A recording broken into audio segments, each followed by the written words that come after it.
Hi, my name is Jim LePage, and I'm the founder and lead artist at Chroma Supply.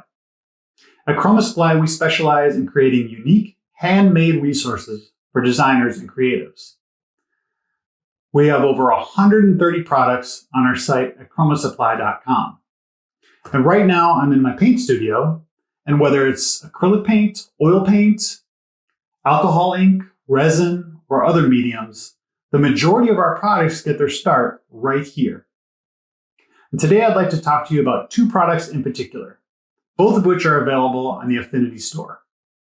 Our Abstract Paint Bundle, which is a collection of 80 abstract paint textures, and our Abstract ABC lettering set, a full alphabet of custom lettering created using our abstract paint textures. Now, instead of doing one long tutorial, I'd like to show you 5 different quick and easy techniques with these resources that you can use in your next project. Let's get started.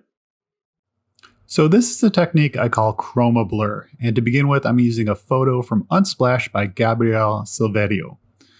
And the first thing I want to do here is add a levels layer.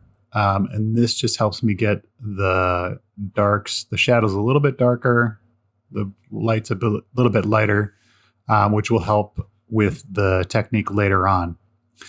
So after that, I'm going to grab one of my paint textures from the Abstract Paint Bundle. And here I'm going to place it to cover the subject's face. And I just want all I'm worried about is the color covering the subject's face. So I'll adjust it a little bit. And here you can play with the scale. And then what I'm going to do is start adjusting the blending layer. And right here, you can already see kind of what's going on. But from here, I'm actually going to add a blur. And there is where the magic happens. You start getting this really cool, almost abstract, unreal type lighting effect on the subject's face. So here again, playing with more adjustment to kind of get the colors to land exactly where you want them to. So I'll just play around with this a little bit. And yeah, I think I like that. And you can also adjust opacity here if you wanted to as well. But what I'm going to do now is add a mask on the paint layer, because there's some of the colors that are kind of going around on her hair and even outside of her hair. And I want to remove that. So that color glow, that chroma blur is only on her face.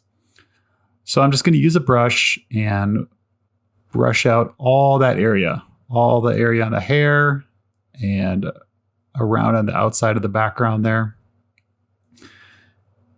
And then that should leave me with just that effect on her face, which is what I'm going for.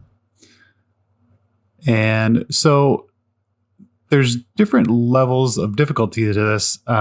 With here, I'm using just kind of a softer brush going around the hair, and it doesn't need to be too exact because of kind of how dark those shadows are around her face and how dark the hair is.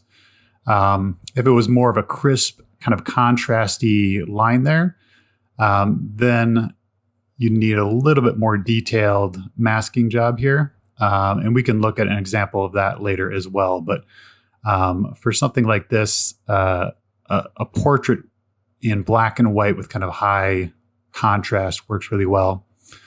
And another thing I'm going to do here, just another little detail, is to remove this color glow on her eyes. And I think that's just kind of a nice little effect there. It's always nice we can add kind of little things like that just to help her eyes pop out and give the imagery a little extra something. And you can see here, I do need to be a little more detailed with the masking here. So I got a harder edge brush to do this. So, but I'm going to be going fairly quick through this because I don't think you want to see, 10, 15 minutes of me masking. But that's kind of looking how I like it. And you can see when the mask goes on and off, kind of what we did there. So then to kind of finalize this, I'm going to add a hue, saturation, luminance adjustment layer and pump up the saturation a little bit. You can get really crazy with this. I'm just going to bump it up a little bit, and you can kind of see the difference with that layer on and off. And then I'll polish it off with another levels adjustment layer. And I shouldn't need too much at this point, but yeah, that helps a little bit there. So that's a really quick technique to get a cool look on a portrait photo. And there's a lot of other ways you can use this technique, and we'll look at more of those right now. And here we have another example of the chroma blur effect. This one's using another Unsplash photo by Jesus Boscan. And you can see here, I let the paint fall over the whole frame, the blurred paint, and didn't mask any of it out. So it has kind of a different effect. So here's the original photo, the levels adjustment, just like before. Here we'll throw on the paint layer, and I'll remove the blur and set the blending mode back to normal so you can kind of see it's simply one of the paint textures just thrown on there. And keep in mind, there's 80 paint textures in this pack, so there's a lot of different things you can do. And as before, you can change the blending layer to something more subtle if you want to. Right now it's at hard light, but if we want to do something a little more subtle, focus on his skin, you can set it to soft light or overlay. So there's a lot of different ways to play around with this. And here we'll take a look at another one, set the same way, but a different effect. Again, it's just simply a paint layer thrown on there, a 125 pixel blur set to hard light. And it gives this great effect. And if it's too much, you can always lower the opacity, adjust it that way. And then as always, adding a hue adjustment layer on top to kind of give it a bit more of a bump. And here's another chroma blur example, this time using a photo off of Unsplash by João Paulo de Souza Oliveira. And just to walk through this file, here's the original photo, levels adjustment layer like before. Here's our first paint texture. And on this one, I added another one and to see what would happen if they kind of play together. We'll ignore those other two paint textures for now. Here's our hue adjustment layer and our final levels adjustment layer. So here's kind of one way we can do it. But to show you another option, let's turn those off and turn this layer on. Here's what we kind of had before, where instead of masking it out, you just let the texture sit on top of the full frame. And as you can see, it's achieved simply by blending mode, opacity, and blur.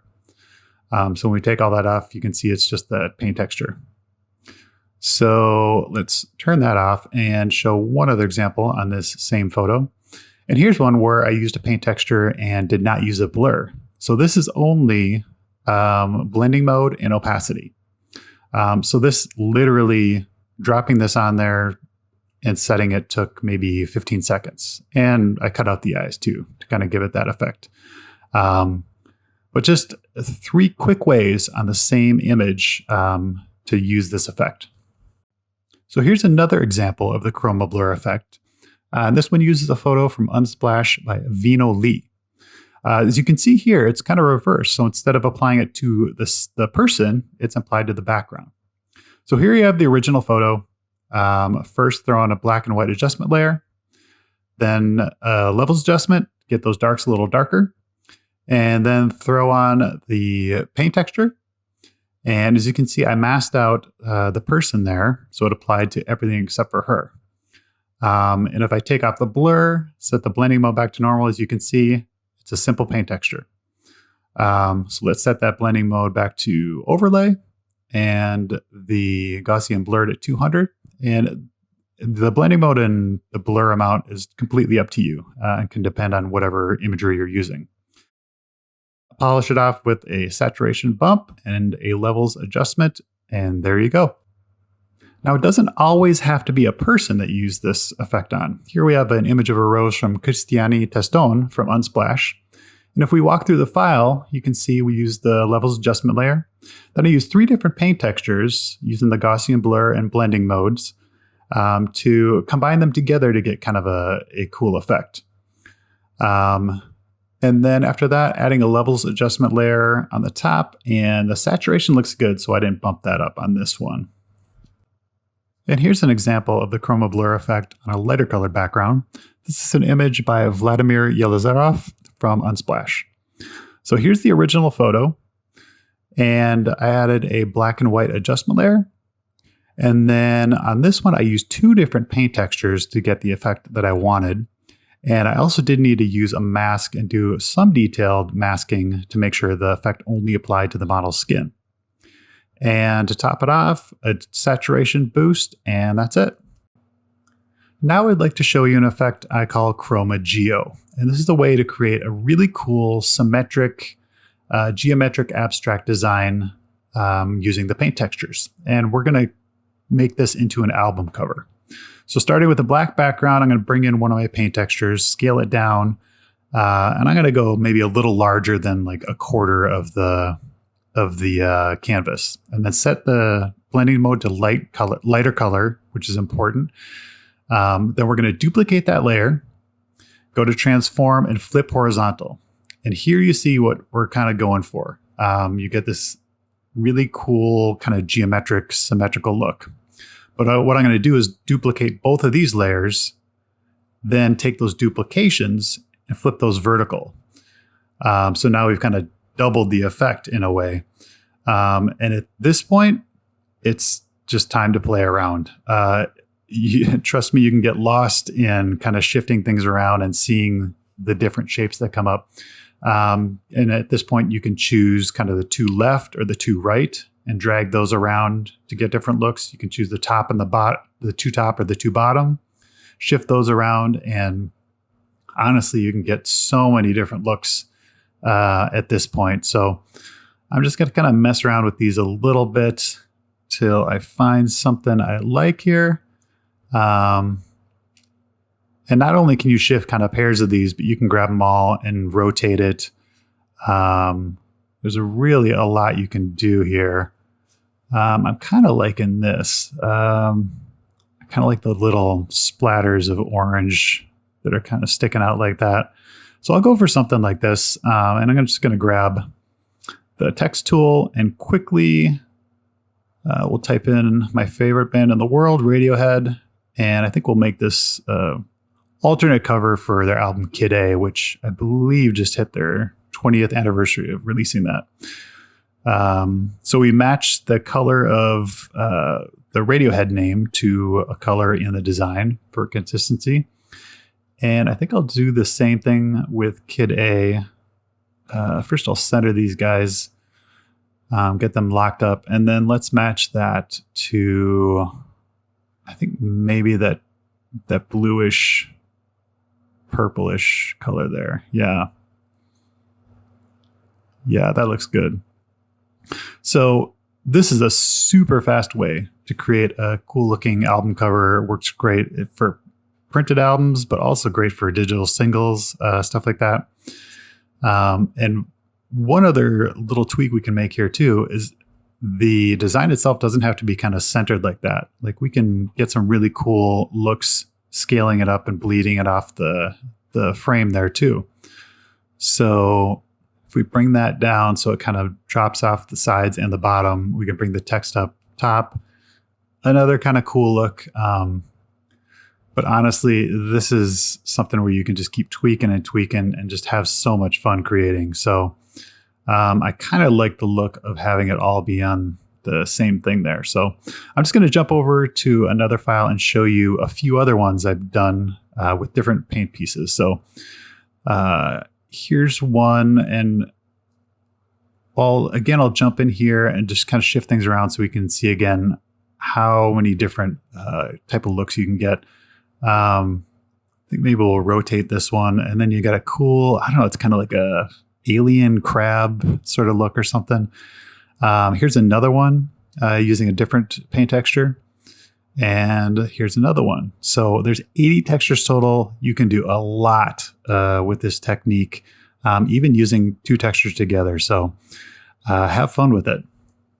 Now I'd like to show you an effect I'm calling Chroma 3D. So we'll start with a black background, and what we're going to do is apply a 3D effect to both text and an object and have the fill be an abstract paint texture. So we'll bring in, first I want to set a background, and I'm going to bring in one of these textures, size and place it how I want. I kind of like this, this movement on this one here. But this is too vibrant for background. So what I'm going to do is grab that layer and I'm going to set it to luminosity, and that'll give it kind of that black and white effect, and set the opacity down to 20. And now that's looking good. I think our designs that we put on there are really going to pop. So let's throw in some text. We'll type out the word chroma, and this first effect, I want to use it on a rounded font. I think it looks best on that. So we use this rounded font, and we'll scale up the texture so it kind of spans across the center here. The color doesn't matter right now. We're going to change that later. But I'm going to grab duplicate that same paint texture, bring it up and place it inside the text. So now it's the fill of the text, except, and we're going to want to set it to normal blending mode. But our text still has that pink color. So we're going to go up there, remove the color on the text. As we can see, the opacity is still at 20%. So we'll bring that up to 100. And there we go. Our text now has that paint color fill, that paint texture fill. So now what I want to do, we'll get rid of that red squiggly there. But now we want to go on and apply our 3D settings. And fortunately, Affinity makes this super easy. So we're just going to want to jump into the layer effects for the text layer. So we'll jump in here, and the first thing we're going to do is apply an outer shadow, and this is basically going to be our drop shadow. And so at this point, if you're going to be doing this, I would say just experiment with all these sliders and settings. It's going to vary what you need based on what you're applying this effect to. But I'm just going to kind of mess around here. I want kind of a softer shadow. So I think that looks good. And then I'm going to jump to this 3D layer effect. This is one of my favorite things in Affinity. It's so easy to apply a 3D effect. So we start messing around with the light source direction, the radius. We'll go through all these. And what we want to do is I want to get these letters to start looking like they're kind of it's like a bubbly effect where they're kind of rounded bubble letters. So that look like they're just resting on top of that background. So we can mess with these. That's a little too shiny. We'll bring that back down. And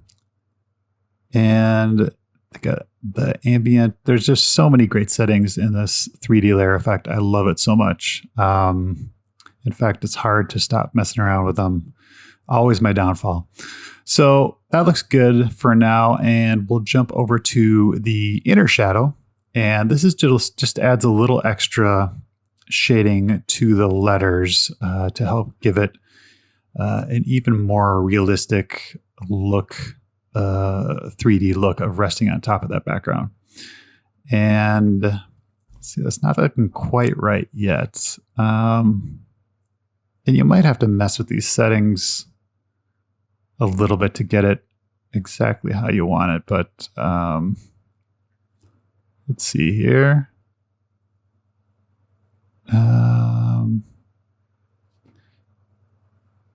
It's looking pretty good. Oh, here it is. The angle was off. Sorry about that. So we changed the angle. There's how I want it. We've got the shading looking right now. So we'll kind of dial it in here. And then I think we'll do one more thing, adding a gradient overlay. Get the angle right this time. We'll just do a black and white overlay, set it to soft light. So it kind of gives that wash of light over the top of it now. So that looks pretty good. And as I said before, this is with a rounded font.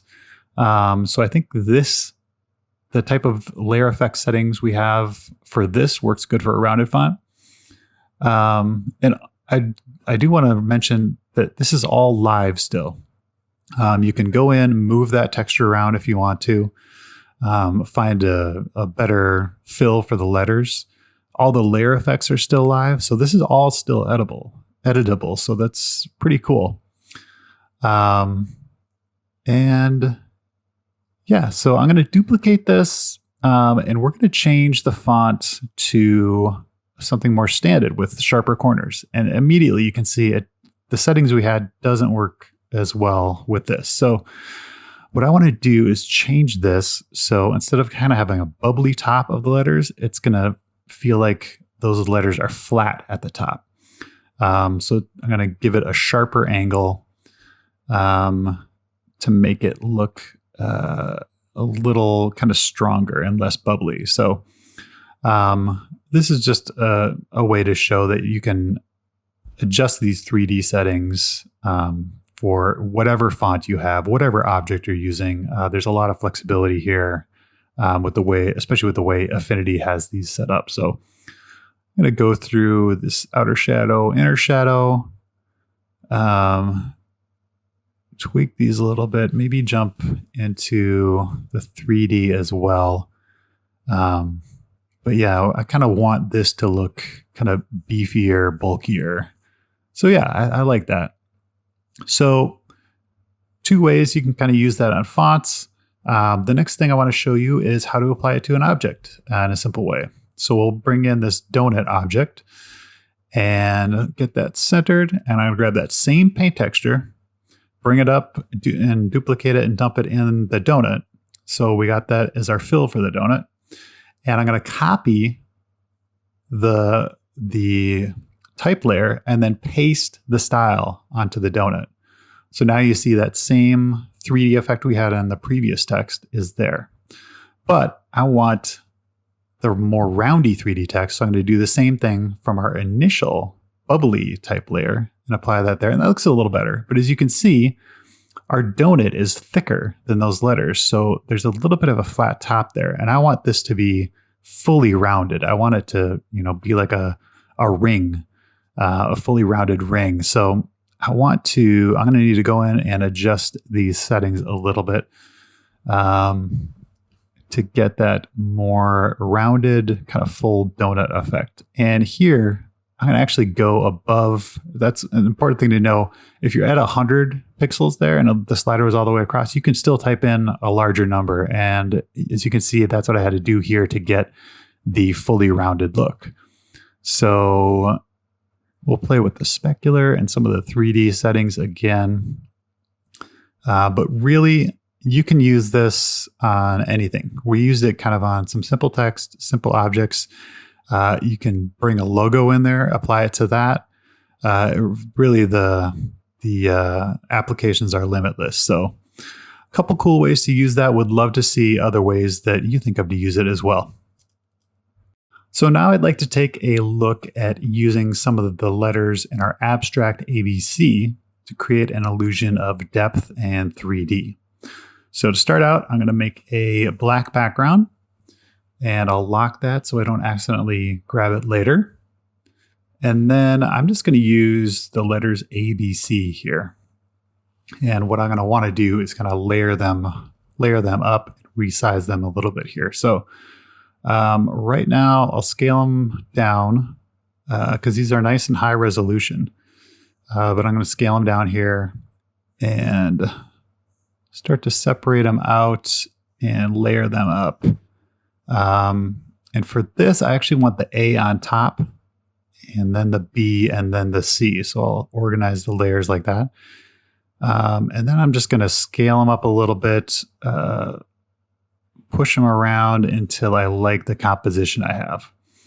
And what's really cool about this set of letters is they're all very unique and individual. They use different paint textures as fills, and all of them were custom made. Hours and hours of masking going into every single one of these. And they have just some really great details, like these stringy paint texture, paint swabs coming off of there. So I think I like this as far as the composition. And what I want to do now is actually not outer glow, outer shadow. So I'm going to turn that on, and I'm just working on the letter A right now, which is our top letter. So I'm going to start getting these settings dialed in, and we should start seeing, there we go. We should start seeing that illusion of depth start to happen with that drop shadow. So now it's looking like the A is over the B and the C, which is what we want. So when the outer shadow's set, we're going to go to the 3D, which is easily my favorite layer effect in Affinity. Play around with these settings until we get what we want. And I don't know if you noticed, but once we turn that 3D on, those kind of stringy paint pieces coming off of the A there just really came alive. I love what this 3D does to these letters here. So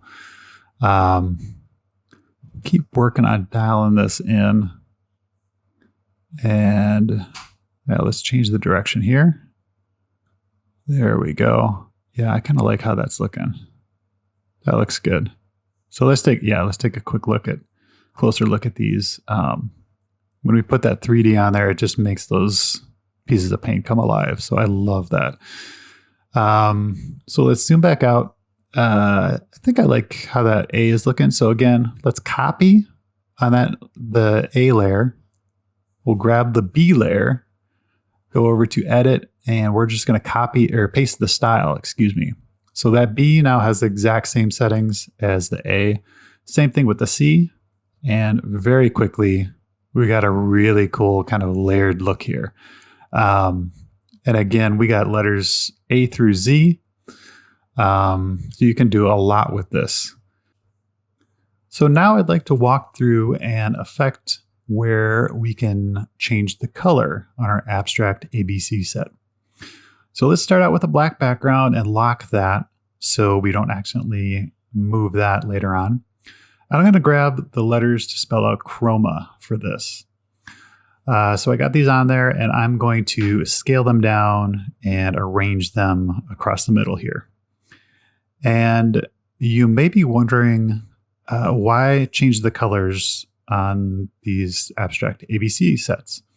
Part of the appeal, I think, is the colors, but there may be certain projects you use this with, or certain designs or certain clients where this much color just might not work. You may love the texture of it, but the color is just too much. It may compete with another element. It may not match the brand colors of your client. So this is going to be a way to have some control over that and shift it and match colors that you want to use. So we've got the word laid out here, and this looks good. And I'm just grouping these together. And to start with, a black and white layer immediately makes it uniform. And then on top of that, we use our gradient map. And here is where we're going to do a lot of the kind of set the main colors. So if you've never worked with a gradient map before, it's pretty fun. On this one, you can set as many colors as you like. This one starts out with 3. I might add one more in there too. But then you can go in and set each color, and those apply to whatever you have it over. So I'm going to kind of go with kind of these 80s vibe colors here. I kind of want to have it look like it's this might be a little too saturated on that bluish purple. But yeah, I kind of want it to almost look like the highlights there are almost like flames coming off of the letters.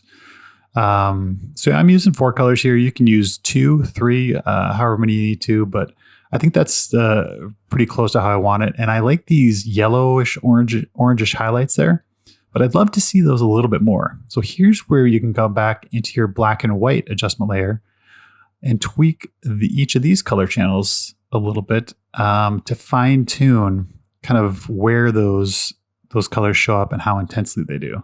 And here we go. That cyan is where we hit that yellow. So I'm just going to change that cyan to bump it a little bit, and the blue.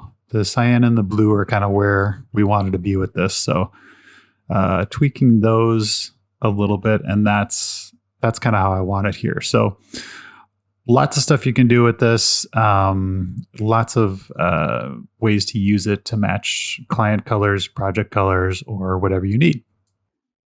Thanks for hanging out. I hope you enjoyed seeing those 5 techniques. And as a bonus, I'm giving you 3 textures from our abstract paint bundle for free. Just check the description below for more information on how to download those. And remember, we have 130 more products available on ChromaSupply.com. Find us on social media at Chroma Supply. We're on Twitter, Instagram, Facebook, and YouTube. And I have to say, one of our favorite things is seeing what customers do with our resources. So if you create something using one of our resources, I'd love it if you tagged us at Chroma Supply so we could check it out too. And lastly, I want to give a huge thank you to Affinity for inviting me to be a part of this and for everything they do for the creative community. Thanks.